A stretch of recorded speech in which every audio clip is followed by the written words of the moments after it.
Now, I've given you a few stories. Let me tell you another story, which is, this is amazing. Truly one of the most amazing stories I can tell you. When I was in Washington, when I first started, there was, back, I think it was like 1999, there was a young woman who was fourth year college student who came to work in my office and to assist my secretary and assistant and, you know, do office work as work study.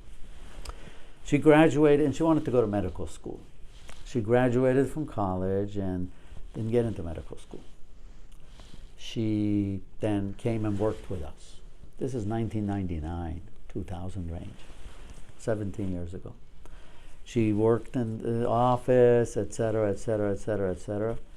And she never gave up on the concept of becoming a physician, going to medical school. She would take these MCATs and all these tests and not do so well.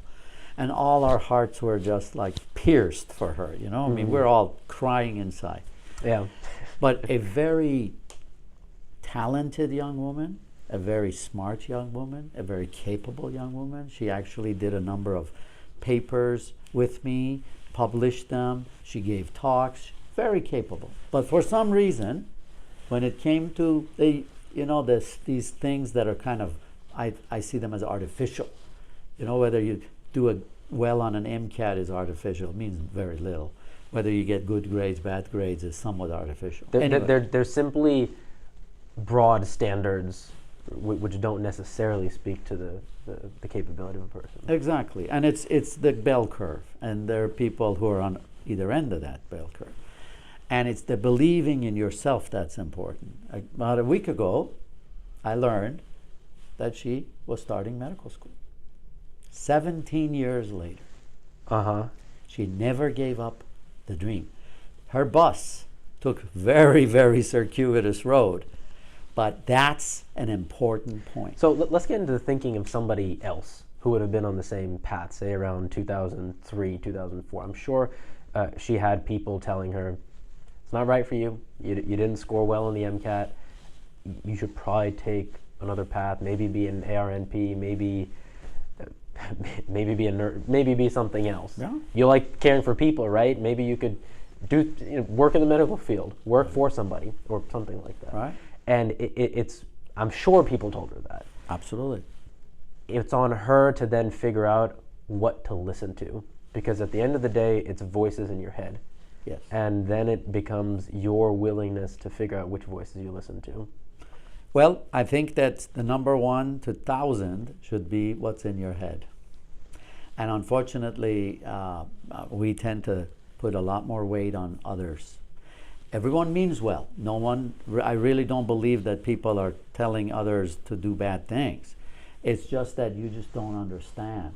And I think that it's that self-confidence in this woman. I am so proud of her, because I can tell you what you said is exactly what happened. It was, you got to do this, you got to do this, and it can be benign to the most malignant things that people would say to her. Yeah. But the point is, terms. Yeah, you know, I mean, it's, and then most people lose sight. But you know, it's interesting. How many people do you know who changed their dreams because they couldn't reach them in the first get-go? Right? Yeah. And that's the lesson. Now, I commend her.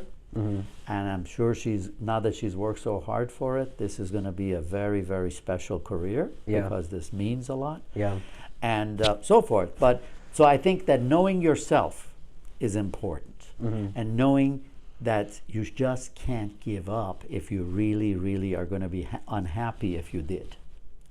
And that's the key. So she was on this bus and she went down. Now, there's another point to the bus, which is important in this discussion. Can I say something? Sure. To anyone who's watching, I urge you to think about what that is for you, what that dream is, as it was for this woman he's talking about, that you really can't give up on. Because I know everyone has them. Everyone has them. And what is it that might take you 17 years to get to?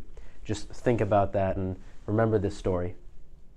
Yeah, so I second that and I echo that.